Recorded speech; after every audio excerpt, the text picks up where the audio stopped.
Welcome to the Gold Coast Speakers Directory podcast. I'm so excited today. My name is Melissa J. Scott and I'm going to be the host. I am hosting the incredible Tracey Leak, who I have had the pleasure of knowing for quite some time. And some crazy person thought it would be a good idea if I would interview her and get the deepest, darkest secrets out of her, as well as showcase her talents and what she can actually provide for your audiences. So hello, Tracey. Hey, Melissa. How are you going? I'm very well. I am a bit That's worried good. about that we were paired together. It may cause a few laughter and, it's always interesting when you're interviewing people you know. 100%, because you can't just say stuff on the professional level. We're going to get down and get dirty. On that note, let's just start at a really easy question for you, because this is a behind the scenes. So as much as you can share and let audiences know why, the whole point of this is to show potential people who want to book you what it is, your special magic and the things that you bring. But what got you into speaking to start with? Because you've been doing this for 20 years. Yeah, so I'm not one of those people who actually went, I want to be a speaker. I've done a lot of speaking in the past. I did debating at high school. I was actually a Rotary Youth Exchange student. So I've spoken, when I was 17 in other countries. So I've done that. It was because I actually became a business coach. So I was helping people, and it so happened to be that I started to do more workshops, and so it sort of evolved from there. And then I found myself doing a lot of work in the franchising industry. So of course they have yearly conferences with all of their franchisees. So I kind of almost fell into speaking as an extension of my business.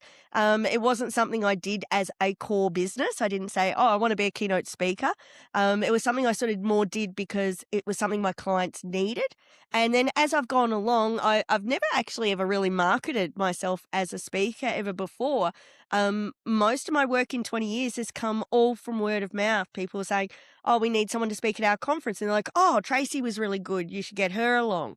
So I'm probably a little bit different to a lot of speakers out there, that it wasn't with a real intent purpose where I went, I want to be a speaker. It was kind of something that happened. Yeah, I love that. And I think that just proves how good you are too, because if it's word of mouth, words out there that you're good. And I've sat in on one of your training programs recently, and you were fantastic. I think you were really relatable, and all of the action steps you get everybody to do in workshops, it's really interactive. Do you want to talk a little bit about that, how interactive you are? Yeah, because again, I didn't set myself up as a speaker. I don't actually classify myself as a keynote speaker. I always believe a keynote speaker is the person who's sort of like the draw card at an event. They're the person you put on the front of the brochure to get everyone there, and they're the one with the real story and the impact. And even though I have a story, I don't often do my story as a story on stage. Because of my roots of where I came from, of helping small business owners grow their business, I've always been about what can you take away? It's great to come to a presentation, hear a lovely story, and you walk away with lots of notes. But if you don't do anything with it, then what happens? So I'm Yeah. always trying to do things where people are actually going to take something away and implement it. If they can take away just one idea and implement it. And so part of that is because my style is more presenter, workshop, facilitator, I often do activities with people, and I've done activities with, 500 people in the room. You can change your activity of what it is, because that's where people actually get the most learning. I do this one around change, and we could all sit down as adults and have a very theoretical discussion about change and change management, how we have to cope. But I can play a 5-minute activity with people, and they really understand what happens inside their body when they've got to change, what their thought process is around change. So sometimes when you're doing an activity or doing something that's interactive, what it does is it really engages people's own learning. And plus it adds some laughter and it keeps their people engaged. They're not just sitting there listening to me just talk at them. They feel like they're part of the process. So, and it's good fun. You always have a laugh, and you just always get a better result for people. I can see you're 100% about providing value. Obviously, that's one of your core values, is being of service and giving good value. What are your other values that you have? Yeah. So I always say to people, if you're always looking to add value, you usually can't go wrong. Um, I have a real belief and value around integrity, not just honesty, but integrity. Like when people meet you, they know that you walk your talk. You know, I never recommend something to someone that I've never tried myself. And if I do, I'm always like, I've never done this myself. Like, you're going out on frontier land here. Um, I have a belief around understanding, because I work with small business owners, be that on their own or within a franchise group, that it's treating people with respect. And the reason I say that is one of my specialties is talking about profitability. And oftentimes people talk about making money, but they forget what that actually means to someone.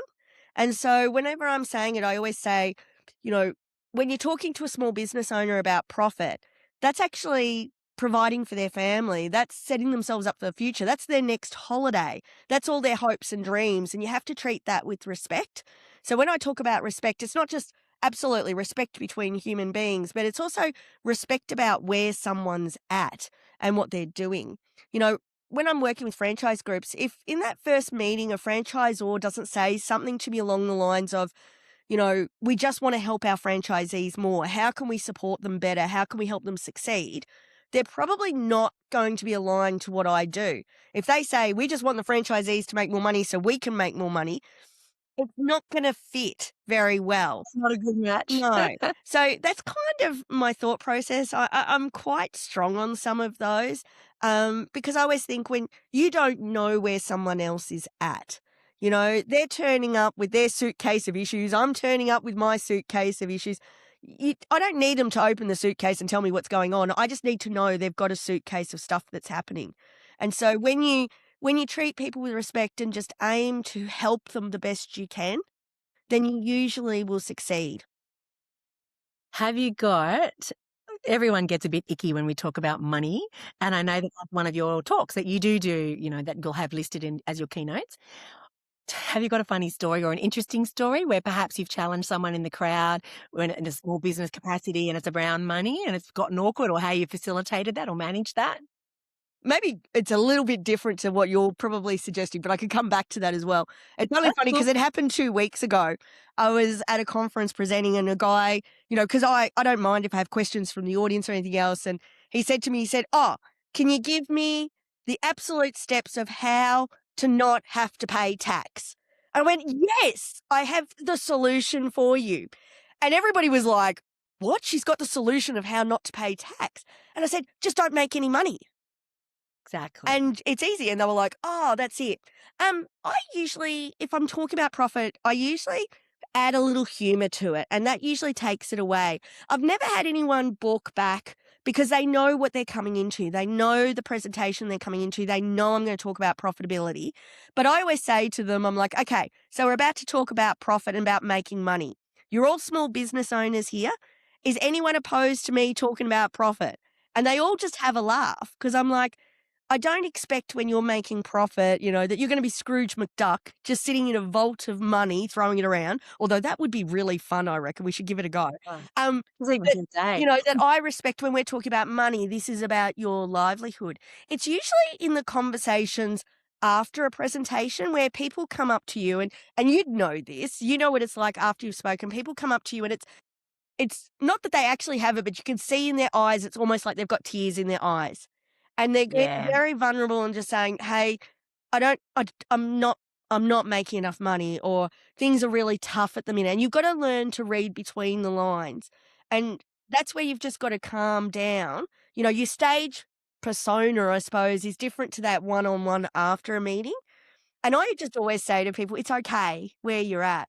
One of my favorite sayings on stage or out of stage is always like, if you don't want to quit your business at least twice a year, then you're actually not trying very hard in your business. Like, we all I want would to quit at agree. one stage. And Yeah, you've got to get out of your comfort zone. yeah. Yeah, exactly. And usually that takes away some of those money issues when you just take the pressure off them. You know, we Yeah. don't need to go back. I do not go back into their childhood and say, "What were you taught about money and everything else?" Because we were all taught the wrong things.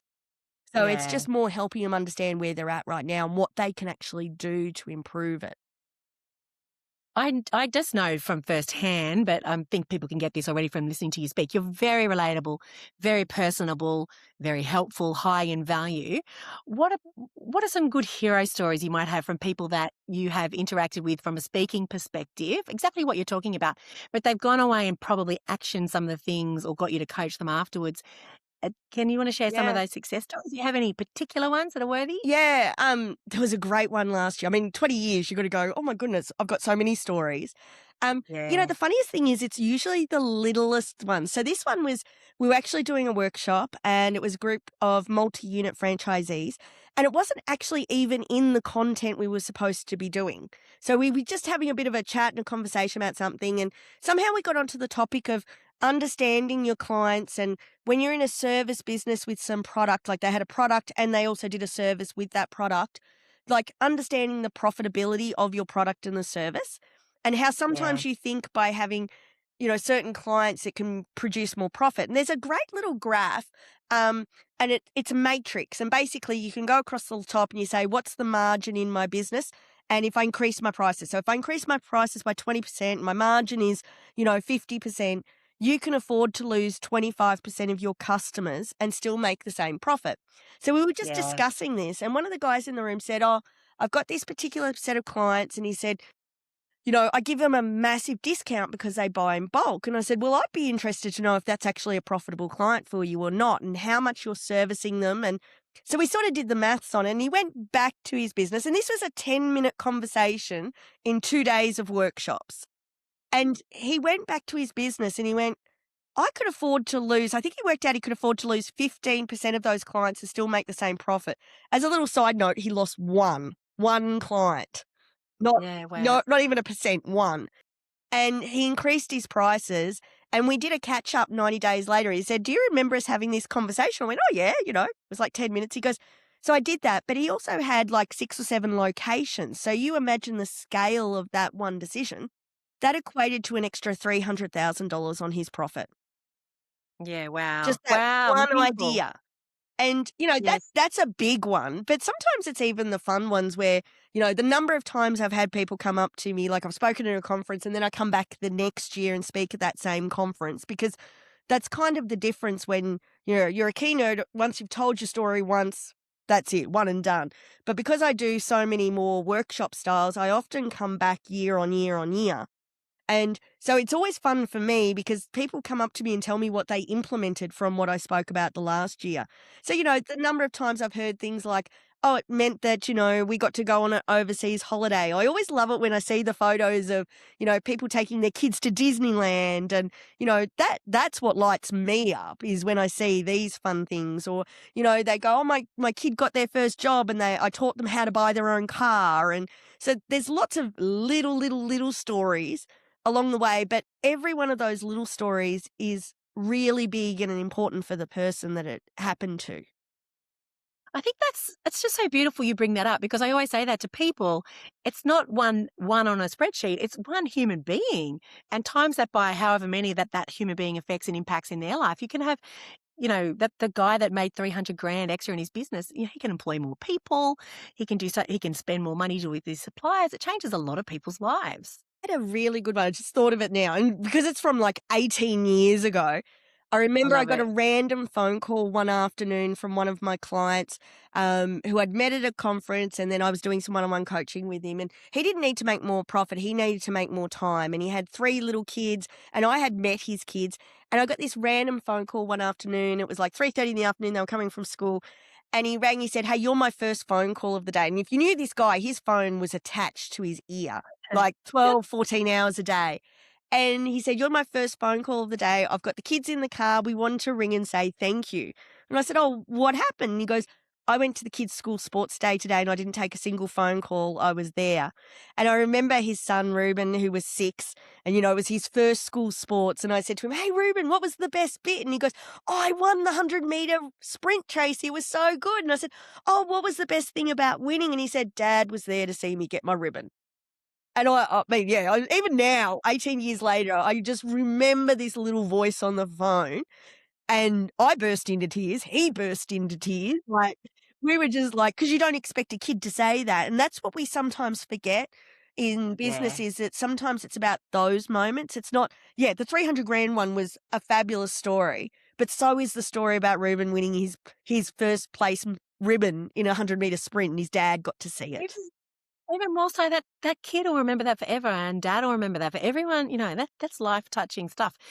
and you're producing good adults if your kids aren't scarred because you're not, at home. If you're working 24/7 in your business and you're not home, yeah, it's such a big topic, and it's just so nice to see that you are part of doing that good work. So what other keynotes, well, we don't call them keynotes, what other topics do you speak on? Yeah. Because that's kind of more what you're about. Yeah, so I do a lot of work around profitability.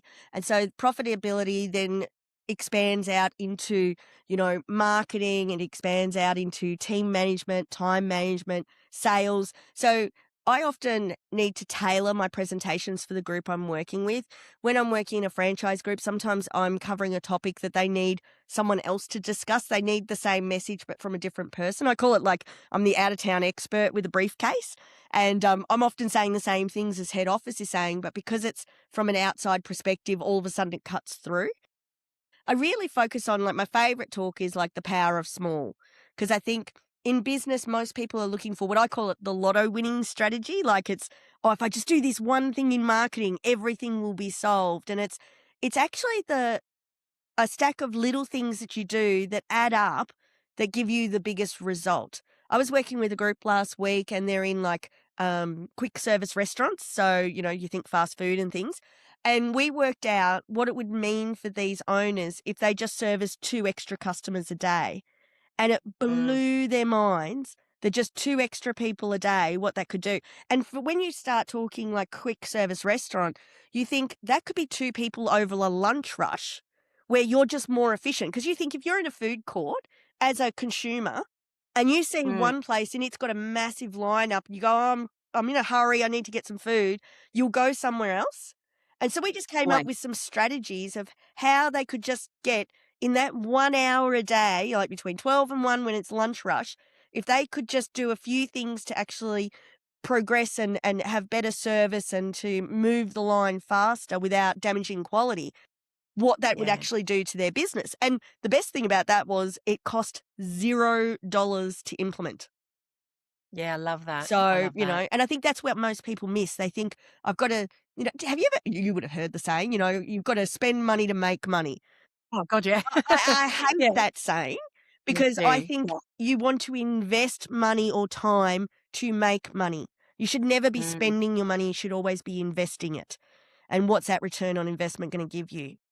100%. Speaking about returning on investments, what is the return on investment for somebody booking you to either come in and facilitate a workshop, do a trainer day, speak a day for them, speak at, be a feature speaker? Because I am going to say, and we're going to touch on this in a moment, but we'll come back to it. You do provide massive value and you have incredible, interesting stories that could make you a keynote speaker, but you choose, I guess, to go down this other path of being you correct me if I'm wrong, but training and teaching and coaching and helping. And so what is it? What are the big takeaways people will get when they book you? Usually what I always end every presentation with, what was your one takeaway? Because if the people in the audience can take away one thing and actually implement it, they'll get a better result. And so, depending on what we've talked about, but if we talk about profitability, sometimes it's understanding what they need to be working on. There's 5 key drivers in every business. And most people think, oh, I want to make more profit, so I have to do more marketing.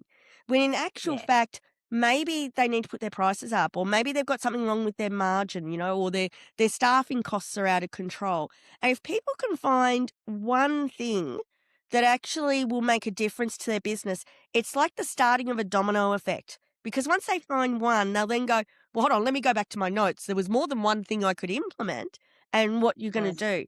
The other key is it's a little bit different when you're working in franchising compared to just general business, because general business, they're going back out on their own. So I've got to make sure that they feel confident in what they're doing. When I'm working in franchising, I also like to create what I call anchor points.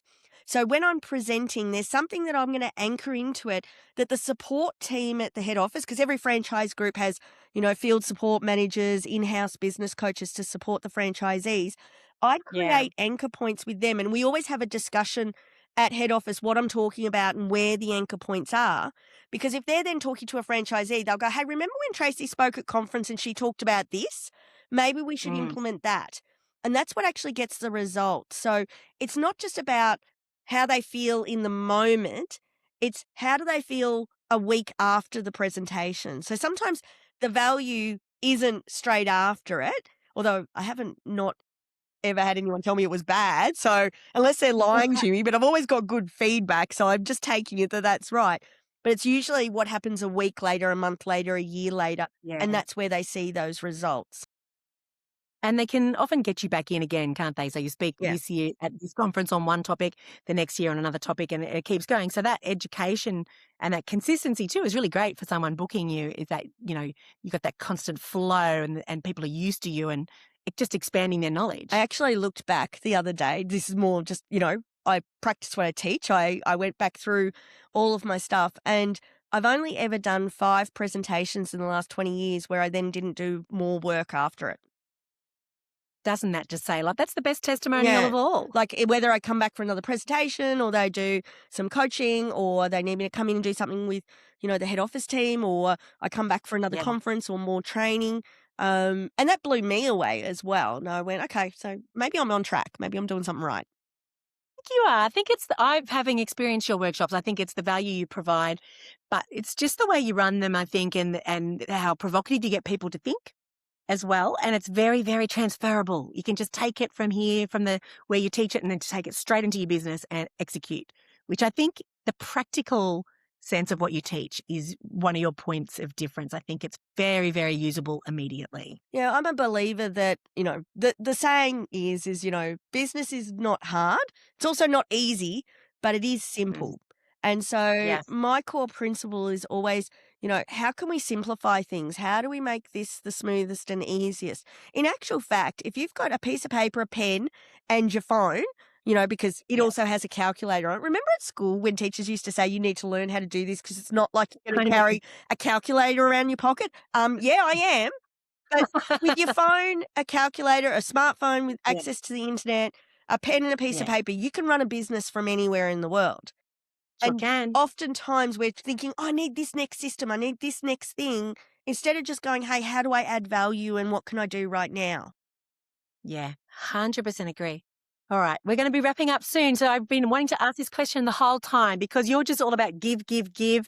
And I think you could be a keynote speaker, but you're so give, give, give. It's all about facilitation and workshops. What's something that maybe the audience don't know about you that you could perhaps turn into a keynote talk because of what you've learned from it in your life? Yeah, so you're not the first person who's told me this, and I don't know why I keep it at bay. Maybe I'm gonna have to work with you and work on it and come up with that keynote. But I often think, oh, everyone's got a story like me. So No, probably, they don't. yeah, the trump card that people, find out about is I actually have a tumor in my head. So when I had business, I was investing in property with my brother. I had about 15, 16 properties. I was working full time. I had all my insurances in place, and then I got this tumor. And I got one of the 2 types of tumors I wasn't actually covered for on my insurance policies, the little fine print down the bottom. So life took a massive detour, and I had to go, right, how am I going to do this? And that's actually how I mean, I grew up in business and I'd had sort of like side hustles and things, but that's when I really jumped into business because I went, if the future's up to me, I need to do something about it. And so I did that. Mm. So the challenge that I have, and I'll just be honest with you, Melissa, is that I have always talked about that, everybody has a life event. You can go around and everyone's had something that's changed the course of their life and where they're headed. Mine happened to be a bit of I call it the ultimate trump card because, when clients are complaining to me and they're like, oh, this is happening, this is happening. I'm like, yeah, when I had my brain tumor, Yeah. they're like, oh, yeah, okay. So for me, it's, I got through that in such a great way. And I'd actually say, I'm really, really grateful for that happened. It was one of the best things that ever happened in my life. And people are always shocked when you say that. You're like, how can you get cancer and think that's great? And I'm like, because that was my wake up call. That turned where I am. And now I wouldn't be where I am now getting to help people if that had never happened. And so, I have lots of different late stories. The fact in business that I grew up and my mum had a business since I was 6 months old. I grew up in business. My dad sold his business to come and work for my mum, and I was born in the 70s. So women having a business in the late 70s, early 80s was uncommon. Yeah. My mum Yeah. actually became the major breadwinner of our family. and so How growing cool. up in business. So, yeah, there's lots of things I could add to it. I just love adding value to people and helping them. I don't think that my story is any more exciting than someone else's, but it it's way more exciting to help someone find their journey and their story. Well, how humble are you? I love it. But I do love that you just shared that. So thank you very much. And I think you do have a whole talk around that too that you could give as well. Um, Last question. If there's one thing that you want people to take away when when they hear the name Tracey Leak, they leave, they've just seen you speak, and whatever it was, whatever the topic was, it doesn't really matter. What's the one emotion or the one feeling that you hope that they leave with and execute in their business? The one thing you want to be known for? I have a belief, it's something I learned early on in coaching, was that when you coach someone, you should always leave them feeling better than when they came to you. It's not my job to make them feel worse. It's my job to make them feel better. So I think about the thing when you say it's an interesting question. When I think about after people have heard me speak or something has happened, I'm trying to think of all the things people say to me. And the one that's coming to me that always makes me super, super happy is someone goes, I now believe I can do it. You Ah, know, I oh, love it's given me the confidence to keep going. And you know, we're in a world where most people are trying to tear people down, and especially in business, people are like, "Oh, isn't that risky?" And "Oh, what are you doing? And can you do that?" I want to be that one voice that says to someone, "No, you're onto something. You can do this. Just do these yeah. couple of simple steps, and you can make it happen." And I want to be that person for people where I'm not going to shy away. I'm their unreasonable friend. I'm going to tell them when things are not going right. But at the same time, I want the best for them and I want them to know that they can do it and they don't actually need anyone else to be able to believe in themselves to do it. So it's kind of, I don't know if I answered that very succinctly, but there we Oh, go. super empowering. Tracey Leak, empowerment cheerleader for your business and bitch too when it needs to be. I'm not too nasty. I don't like bringing out bad cop Tracy. It very rarely happens.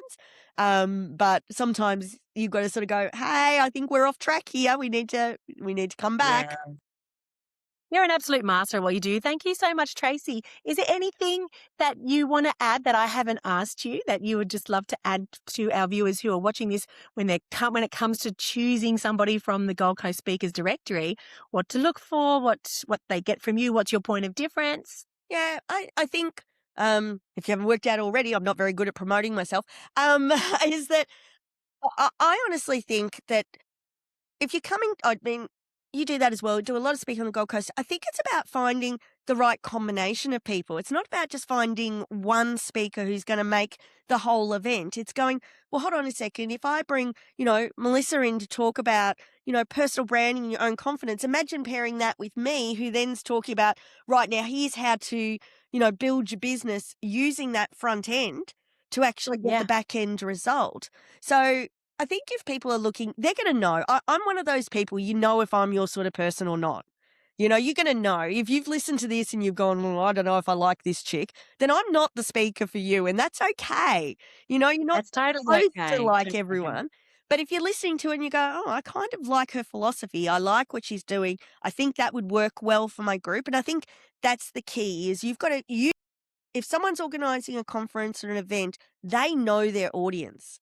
And so you can't just go, I go to lots of conferences and I hear people, I go, oh, they were amazing. And they didn't hit with the audience because I'm not their audience. And so Yeah. it's once you understand your audience, you'll know whether or not. And that's why I love like Gold Coast speakers, directories, actually Yeah. doing these podcasts. So you're not just going, is that the right topic? You're going, is that the right person with the topic? That's right, because you can speak all day on a topic, but if that individual doesn't resonate energetically with the audience, it just doesn't, as you say, it doesn't cut through. The message just doesn't make it. Well, you've been around, Melissa. You know, you've been to as many conferences as me. You know, when you hear, I don't want to bag other speakers, but when you go and hear someone, you go, they've given that presentation 100 times and it sounds like it. Yeah, it's a little polished. Yeah, they're not excited. That you can tell when someone's excited, and I get a lot of the comments about it that people laugh about. That I laugh at myself when I'm on stage because I'm like, oh my goodness, this is really good because I'm excited. Like someone Yeah. take notes from Yeah. me. I think Yeah. that's the important thing, that you'll know what resonates with you and your audience and what doesn't.